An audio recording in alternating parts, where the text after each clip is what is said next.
Hello, I'm Andrew Joseph Keith. I'm an artist and sculptor, and in this video, it's going to be part of my Create and Conjecture series where I'm just working on a sculpture and then talking about stuff.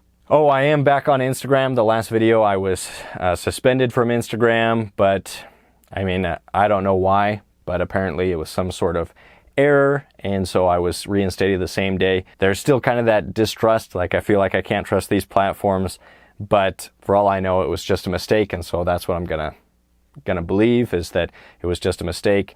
But it's really hard to trust some of these platforms at this point. In this one, what I'm going to be doing is just listening to some of the news for today, November 4th, 2022, almost 2023, that's crazy. Morning Wire, so kind of a conservative-leaning news outlet. And then I'm just going to be working on this female figure sculpture that I've started, a nude figure study, kind of trying to work on the details. I'll probably be working on, the hair, the hands, and just kind of cleaning things up a little bit. I'm liking how it's coming along.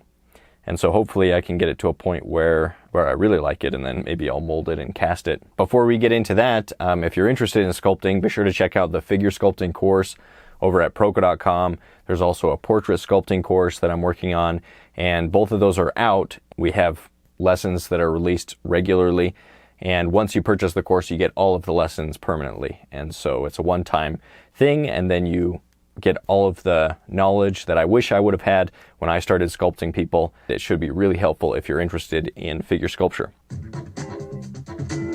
Just a week after Elon Musk's Twitter takeover, the newly appointed Chief Twit is moving ahead with a number of new policies and planning to cut a lot of employees. What's changing, and how are both sides of the political spectrum reacting? I'm Daily Wire Editor-in-Chief John Bickley with Georgia How. So I like to listen to it a little bit fast. In case somebody's watching this video fast, I'll try not to multiply the speed, so let's listen to it at regular speed. Friday, November 4th, and this is Morning Wire. In a primetime speech Wednesday night, President Biden claimed that MAGA Republicans pose a unique threat to democracy. They've emboldened violence and intimidation of voters and election officials. We discussed the political fallout. And a new report reveals... So let me say what I'm working on. As far as the sculpture, I have my references on my phone, so I'll just be looking at those. Nightmarish conditions in LA County's juvenile detention centers. Why do guards say it's only a matter of time before someone is killed on the job? Thanks for waking up with Morning Wire. Stay tuned. We have the news you need to know. While grocery store meat prices continue to rise, Good Ranchers is dedicated to helping you save as much as possible. In fact, they're bringing Morning Wire listeners their best offer yet. For a limited time only, when you order from goodranchers.com/wire and use promo code WIRE at checkout, you'll get 2 Black Angus New York strip steaks free with your order. These are 2 12-ounce steakhouse quality cuts, a $70 value, totally free. You don't want to miss this offer. Go to goodranchers.com/wire and use promo code WIRE at checkout. Good Ranchers, American meat delivered. It's only been a week since Elon Musk took over Twitter, but he's already made some major changes. The world's richest man has already dissolved the corporate board and sent in Tesla engineers to review the famously secret Twitter algorithm. He also announced plans to cut 50% of the staff. Here to tell us what new policies Musk is rolling out and what may come next is Daily Wire culture reporter Megan Basham. So Megan, there's such a flurry of ever-shifting information surrounding the Musk Twitter drama. Are there any hard developments that we can be sure of right now? Yeah, and a lot of the conversation about Twitter does amount to little more than people trying to read Musk's sometimes cryptic tweets, like they're tea leaves or something. And we also know from experience that he likes to throw out ideas and gauge reactions. That doesn't mean that he's going to implement them. But what is clear is that his plans for monetization are going forward. And to give you one example, we know that he's going to revamp that verified blue check system. So since 2009, Twitter has given blue checks to people who are public figures in some capacity. Authors, actors, media figures, politicians, people like that. But over the years, critics have complained that Twitter gatekeepers tend to verify more users on the left than on the right, and that gives the impression that left-wing views are more legitimate. So what he plans to do now is have users pay for blue checks. Different numbers have been floated, but this week he laid out an $8 a month plan. And that will come with some other perks, he said, like boosting the user's content to reach more eyeballs. And what kind of response is he getting for that? Well, a lot of the current blue checks aren't fans. To give you one example, horror novelist Stephen King said Twitter should pay him for being a blue check on the platform. And if Musk institutes the change, he said he's, I'll quote, gone like Enron. So a lot of legacy media users said they'll leave too. But non-blue check folks seem to really like the idea. But that's not Musk's only proposal for making Twitter profitable, something it has always struggled with. He also proposed curating some news articles to let users bypass the outlet's paywalls for a premium, so sort of something like Apple News. But some of the other ways that Twitter is reportedly looking at making money via paywalls are a lot more controversial. So we've talked here in the past about a Twitter task force that was looking at the feasibility of monetizing pornography. Well, Musk is reportedly considering a new charge for some video content viewing. Now, already about 13% of Twitter's content is pornography, and it's one of the only social media sites that allows it. So if users are enabled to put up paywalled videos that Twitter would take a cut of, critics are saying that's going to lead to more porn on the platform, even if that isn't the purpose of the proposal. Now, the whole purpose, allegedly, for Musk buying Twitter was to protect free speech. Is there any indication of how he plans to do that? So let's just talk about this a little bit. So I'm hardly ever a user of Twitter. I only really went on Twitter.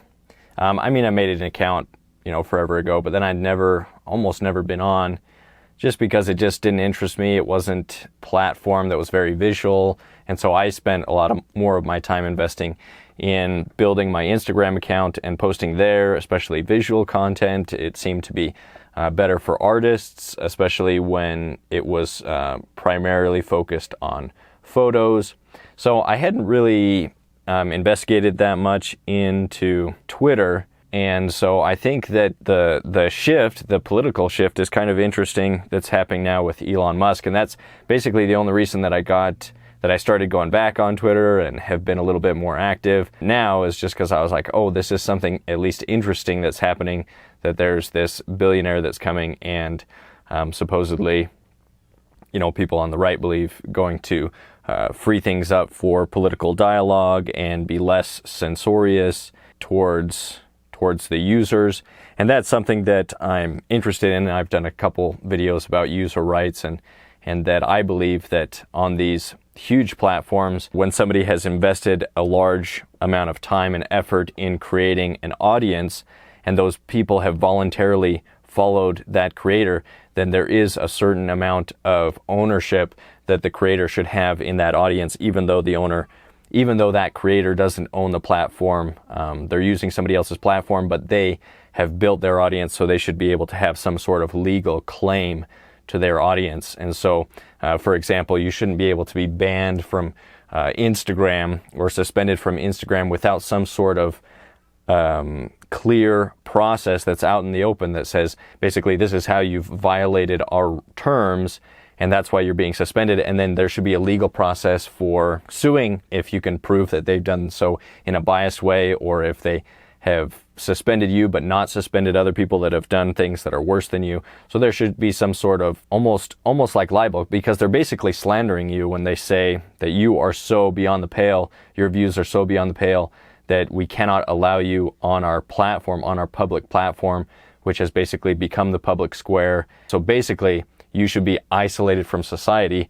And we used to have, this is basically just a new form of exile. So basically, we're going to exile you, and exile used to be a legal process, just like imprisonment and other things. So if you're going to exile somebody from social media platforms, I actually do believe that there should be some sort of legal process, especially on these monopoly platforms. So that's just my view on platforms in general, these social media platforms that become quasi-monopolies of the space. They use their creators to build the platform, but then they say, well, we actually own the users, so we can, if you follow somebody, we can remove you from following them because we don't like them. I don't think that that should be allowed, because if you do not have free speech on these platforms, then you don't have free speech, because speech, these platforms is where speech is taking place nowadays. So if freedom of speech exists, which I believe it does, then it has to exist on these platforms or it doesn't exist at all. So that's kind of my view of where I think things should be moving legally when it comes to these platforms. Now, Elon Musk is doing it through the free market, and he's saying, you know what, everybody said, well, you want freedom of speech on Twitter, go build your own Twitter, or in this case, buy your own Twitter. And so Elon Musk did that, and now there's a lot of people that are very upset about that. And it seems like they're not upset because they're worried he's going to start censoring people on the left. They're worried that he's going to start uncensoring people on the right, even fringe figures on the right, which I think, unless you're saying something that's illegal, so that's like incitement to violence, slander, those types of things, doxing people. If you want freedom of speech, build your own platform. That's the free market. This is the free market at work. I actually don't think that it's a free market, because there's some evidence that has come out that there is coordination with the government to censor certain people, and so that's not free market at work. That's the government saying, hey, nudge, nudge. If you don't want us to bother you, then it would help us out if you remove some of these figures from your platform. That is an obvious violation. If that is happening, there's evidence that has recently come out that that is definitely an abuse of the First Amendment and freedom of speech. As far as pornography, I think that these platforms do have if not illegal, I think they at least have a moral responsibility to restrict pornography, because I think pornography, it's an addictive, you could call it a virtual substance. It's something that is very destructive and to the brain, especially for young people. And so my position on pornography is that if there's a company, if there's a website that provides pornography without age verification, that means that they are providing pornography to children. Because if you don't have to verify your age, or all you have to do is click a little button saying, I'm 18, if that's all you have to do and you don't have to prove that you're 18 or above, that means that these companies are essentially providing pornography to children, and that is illegal. You can't provide pornography to children. And so I think there should be a movement to be able to sue companies that provide pornography to children. So basically, if you don't have a way that verifies the age, this can be similar to like gambling online, where you have to put in credit card information, or you have to put in an ID and that actually shows that you're above 18. So just a similar system, but with pornography. And then if there's a company that refuses to implement that, then as a person, you should be able to go and sue that company and say, you're providing pornography to children. I'm going to sue you. I'm going to get $50,000 or $100,000. That would basically end the epidemic of pornography that is infecting the minds of children around the United States. Because if they knew they were going to lose $50,000 every time somebody was able to access pornography without verifying their age, they would fix that problem right away. And so that's my opinion on pornography. Whether Twitter wants to keep it on or not, I think that's their prerogative. I don't like that it's on there, but again, it's Elon Musk, it's theirs. And if it's adults that are using the platform, then I think that there should be more leeway from adults. And even for adults, I feel like pornography is wrong, and there have been times in the United States where pornography was not protected.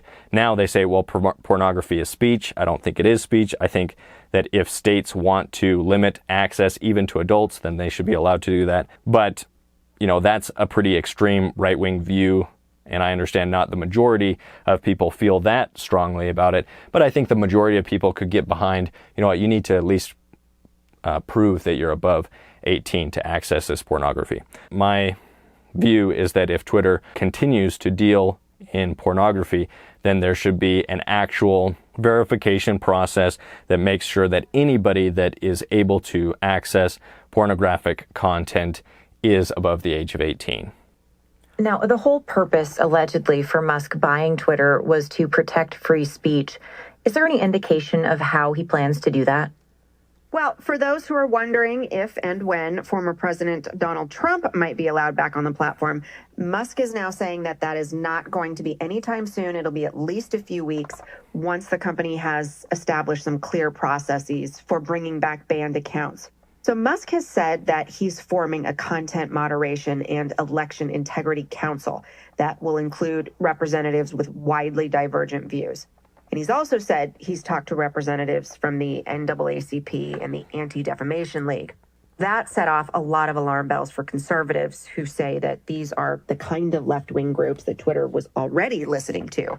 But on the other hand, this week we saw twice that Twitter fact-checked both President Biden and the official White House account. So conservatives celebrated that move, which they saw as something of a new approach for Twitter. And Musk replied, quote, "The system is working." Okay, so maybe warrant for some cautious optimism for conservatives there. Megan, thanks for reporting. Yeah, Just on that, this is something that Elon Musk was clear about, that he wanted to basically have both sides be upset with him, and if both sides were upset, then he must be doing something right. And so I don't like the idea, like I've said, I don't like the idea of content moderator board or things like that.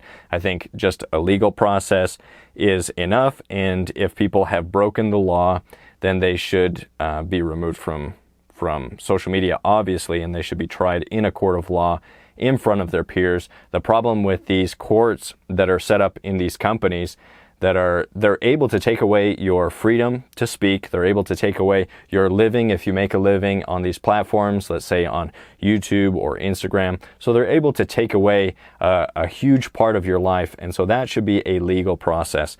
And it is complicated because I'm a big believer in the free market, but I'm also a bigger believer in our God-given rights, our natural rights that adhere to us naturally. A few of those being the freedom of speech, the freedom to say what you believe to be true, the freedom to worship, how you choose to worship. If those things are under threat, it's the government's job to protect them, even if that threat is coming from a private company. That's how I feel. I think he's kind of hitting that spot where he's like, well, I might, increase the pornographic content.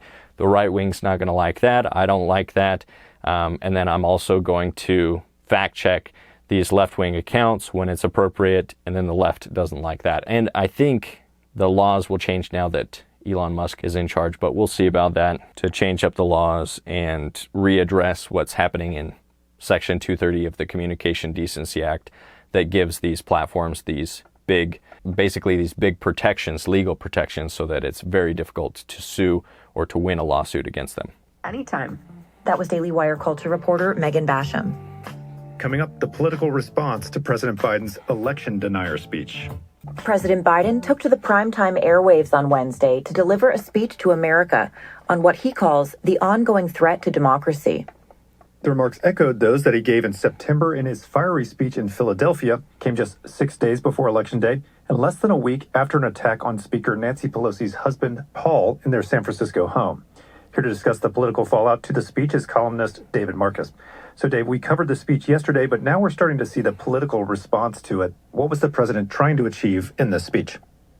This was an interesting speech in many ways. It was originally announced that it would be given at the Capitol, but wound up taking place across the street at Union Station, which allowed it to be a campaign, not an official presidential speech.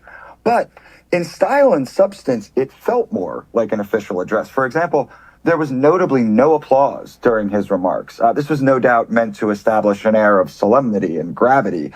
He used the Pelosi attack as a hook at the beginning and then launched into his familiar line arguing that Republicans are a unique threat to democracy. It wasn't as aggressive, or shall we say dark and red, as the Philly speech, but was a pitch to voters that the future of democracy is on the ballot. So, ultimately, it was a political speech intended to get out the vote for Democrat candidates. Now, we noted yesterday the president's attempt to conflate the attack on Paul Pelosi by a man who was illegally in the country and who appears to be mentally unstable with the January 6th riots. So that's one individual, but did Biden offer any other names of specific threats? No, not really. Once again, he pointed to many Republican candidates across the country who Democrats claim are election deniers, saying there are an estimated 300, but he didn't name names. Instead, he hearkened back to January 6th, which is probably why the speech was given so close to the Capitol. And in one slight twist, he called out mega MAGA Republicans, which I guess is the new ultra MAGA if you're keeping track, but specifically called them a minority in the GOP, but while also saying that they are the driving force. Not surprisingly, the president did not mention Democrats like Stacey Abrams running for governor of Georgia or his own press secretary who have questioned election results in the past. Right. Biden also failed to mention specific instances of politically motivated violence from the left, as we saw with the failed assassination attempt on Brett Kavanaugh over the overturning of Roe v. Wade and the attack on a Marco Rubio campaign canvasser. Biden made the point that a majority of Americans, something on the order of 70%, do think there's a threat to American democracy. But you and I recently discussed the polling on that threat to democracy issue, and it's more complicated than that, right? That's right. Biden is correct about that 70% number. But when you dig into it, you see that about a third of the country sees Republicans as the threat, but a third say it's Democrats. As we've pointed out here, a bipartisan majority sees the mainstream media as the biggest threat to democracy. So this felt much more like a play to his base, an attempt to juice turnout in a few vital House and Senate seats. And the more relaxed tone was likely meant to avoid turning off independent voters who did not react particularly well to the heated rhetoric of his previous efforts. Right, there's a lot of backlash to that speech. So now the political response. Republicans were quick to attack the speech, not just on the merits or the question of threats to democracy, but because it didn't mention inflation, the economy, crime, or even abortion, which are the issues voters say are most important to them. Was that a mistake from Biden? I guess that depends on whether he or the Democrats in general have anything to say about those issues, especially the economy and crime, that can help them win. But he's given daytime campaign speeches where he's tried to talk up low unemployment and argue that the economy is fundamentally strong, but that's just not what voters are seeing or saying. Is focusing on the somewhat esoteric, quote, threat to democracy, unquote, out of touch when people are struggling to buy groceries? Republicans say yes. But the president's other tactic, telling them that everything's fine with the economy, is maybe worse. So pick your poison, I guess. Right. This comes in the final days of the election when former Democrat presidents Barack Obama and Bill Clinton have both been out on the trail. Are they actually eclipsing the sitting president? And was this national speech an attempt to tamp that notion down? A lot of Republicans are making just that point. It's no secret that many Democrat candidates have been avoiding Biden. Ohio Senate candidate Tim Ryan, who's locked in a battle with J.D. Vance, has gone so far as to say Biden shouldn't run again. Meanwhile, Obama and to a lesser extent Clinton are being sent to some of these battleground states. Look, Biden obviously doesn't want to be ignored, and he has a lot of skin in this midterm. If it's a big red wave, calls for him not to run in 2024 will increase. So maybe this speech was a Hail Mary pass worth throwing, even though we know those rarely result in touchdowns. Right. Well, Dave, thanks for joining us, and we'll see you on election night, if not sooner. Thanks for having me. That was Daily Wire contributor David Marcus. A new report details the shocking conditions in LA's juvenile detention centers. So just to comment on the talk, I don't know if there's anything particular that I have to add on Biden's speech. I didn't listen to the speech like probably most people in America. I just don't see a lot of enthusiasm for Biden, even those that are going to be voting. It just doesn't seem like there's a lot of enthusiasm behind Biden, and understandably, he seems to not be with it particularly, not mentally acute at this time, though, maybe the same could be said of me. I think that voters are just not impressed with how things have been run in the last 2 years. I'm definitely that way, but I'm a Republican, so it doesn't really matter. I was going to vote Republican. The thing that matters is those independents and where they're at. I get the sense that even when people aren't saying it, that they're not particularly enthused with how the country is being run right now. And I guess we'll find out pretty soon if that's the case. If Republicans take the House and take the Senate, basically it'll just be obstruction, so they'll just be able to keep the government from doing more of these huge spending bills where trillions goes out and it just adds to the national debt. Really harmful to the economy. Spending so much money. So government spending just puts money where it doesn't belong. And when money comes to an area, it says, do more of this. So in the free market, when you buy a product, you're basically voting, do more of this. So if I purchase a camera, if somebody purchases one of my sculptures or purchases my online course, things like that, they're saying, do more of this. That's what you're saying when you purchase somebody's product. And so when the government takes money from people and then uses its judgment to say, do more of this, they're almost always wrong. And the reason for that is that the government is a few people, but the free market's many, many, many times more people. And the collective knowledge of thousands and hundreds of thousands of people is always going to be more than the collective knowledge of, 1,000 people that are deciding where these dollars are flowing.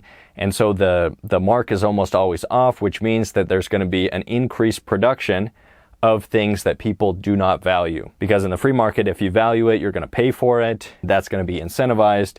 But when government spends, then they're just saying, do more of this because of this money, but it might be do more of this because we want your vote. We're going to take some money from this guy, give it to these people to try to get them to continue to support us, the handouts that we're giving them from the government. I think that during the pandemic, the amount of government spending that went up so much, and then they de-incentivized people to go out and actually produce products. So they were saying, do more of this, stay at home. Do more of stay at home.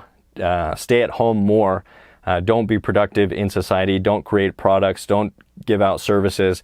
And that, combined with just flooding the market with all of these dollars, is why we're seeing the inflation. I think the inflation should be way above what it is right now. It's they're saying it's 8%. I think it should be around 40% because that's how much money was injected into the economy by just, they don't even have to print it now. They just basically put numbers on a screen and that money's gone out. I think the reason that inflation isn't at 40% is because a lot of people that got those funds, like schools and things like that, they're holding on to the money. So they're not spending it right away. So there's still trillions of dollars of inflation that will be hitting us. I'm pretty sure. I might be wrong. Inflation might be at the end, but we'll see. And that inflation, if it takes them, years to spend that money, then that inflation might be dragged out over years. But 8% inflation over 5 years, that is a serious hit to the value of the dollar. It really makes the dollar unstable. It makes investing unstable, or it makes saving unstable. It's not a good thing. The consequences of that policy, you feel the benefits right away. Everybody likes to get a check in the mail for a couple $1,000s that they can then go out and spend. But what you don't realize is that in a year from now, everything is going to be more expensive, and that's exactly what happened. So those are some of my thoughts. Maybe those are tangents, but that's just kind of the things that stood out to me. Okay, just a couple minutes left, and then I'll wrap up this video. A new report details the shocking conditions in LA's juvenile detention centers. According to the report, violent young inmates run the juvenile jails in Los Angeles. Daily Wire investigative reporter Mairead Elordi is here with the details for us. So Mairead, what's going on in these jails? Hi, Georgia. So it looks like violence inside LA's juvenile jails is now out of control. A new investigation by the Washington Examiner took a look at how far things have spiraled. Prison guards at Los Angeles County Juvenile Hall live in fear for their lives as they try to keep killers, carjackers, and gang members in line, according to the report. One official said LA's juvenile halls are, quote, on the verge of collapse. That official believes someone is going to get killed at some point. So how did this happen? How'd the situation get to this point? Well, part of the reason that these detention centers are so dangerous is that a juvenile has to be extremely violent to end up in one of these facilities. So the population is the worst of the worst. These are the most violent and behaviorally disturbed juvenile offenders who have committed the worst crimes all locked up together. Meanwhile, the Los Angeles County Board of Supervisors has banned jail guards from using things like pepper spray or tasers on inmates because they are juveniles. Because the guards don't have much leverage to discipline the inmates, many have resorted to smuggling in drugs, laptops, and cell phones to ingratiate themselves with the inmates as a means of keeping the peace. According to some probation officials, officers regularly suffer serious injuries but get no support from LA County lawmakers, most of whom are in favor of a softer, progressive approach for younger offenders. Keep in mind, these inmates are often 18 or 19-year-old kids, and the guards are in their 40s or 50s. On top of that already dangerous situation, the board has also frozen hiring, which has caused a staff shortage at the jails. How many juvenile offenders are actually in the jail at this point? Currently, LA County has about 600 inmates in juvenile jails, but just 4 years ago, that number was 3 times as high. In 2020, Governor Gavin Newsom signed a bill closing California's 4 state juvenile prisons, which had about 750 inmates ages 15 to 25, most of them convicted of violent felonies like murder and robbery.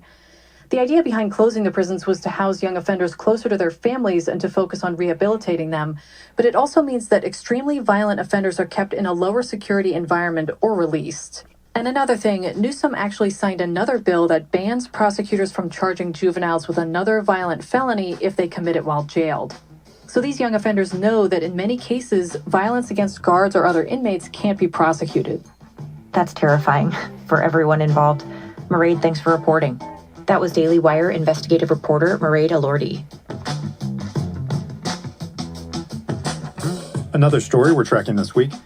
In a joint effort Thursday, the U.S. and South Korea warned North Korea that any use of nuclear weapons would result in the end of Kim Jong-un's regime. That's all the time we've got this morning. Thanks for waking up with us. We'll be back this afternoon with more news you need to know.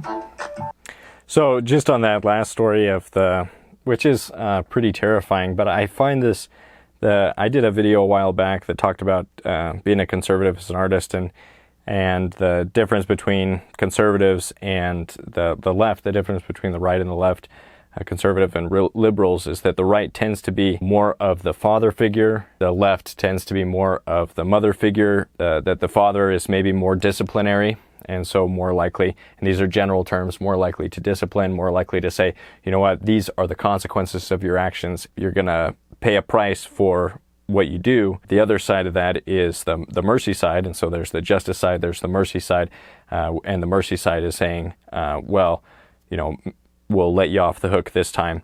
And the left really seems to be embracing that mercy side to the point where they're merciful towards those that are violent, towards those that are criminal, towards those that are abusing other people, but they're not merciful to the people that are being abused.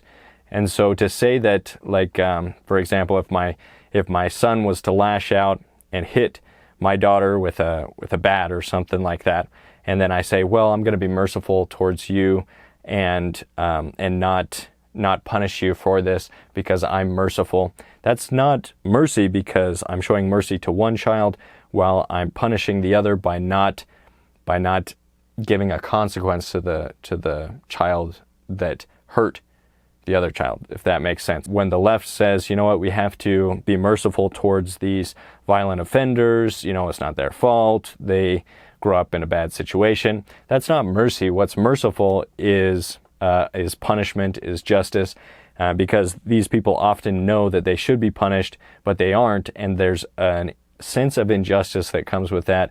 And so it's not only bad for society, but it's also bad for the individual that's committing the crime, that's being violent. And I'm sure that many of these people came from fatherless homes. That's what the statistics show. And so fatherlessness, there is a huge epidemic of fatherlessness that really should be addressed. And society does not currently value fathers as it should. And so I think that there needs to be a societal shift. I don't know what will bring that about, but there has to be something if we're going to see these crimes dissipate. There has to be a huge societal shift towards punishing those that commit violent felonies, punishing those that are dangerous and commit crimes. And, you know, not just violent crimes, but any type of crime where you're damaging another person. If you steal somebody's pension or things like that, that's hugely harmful. And so white collar crimes or any other crimes, they should all be punished so that we can say, you know what, we have sympathy towards those that are the victims of these crimes. Some of my thoughts, I've just been kind of touching things up on this female figure sculpture, and so I'm going to keep working on that. Again, if you're interested in sculpture, there's some links down below, all of my links. And if you like this video, like it, share, subscribe, all of those things. I'm trying to see what people are interested in, what I'm interested in, and where that sweet spot is with creating these YouTube videos. Stay creative, stay productive. I'll see you around.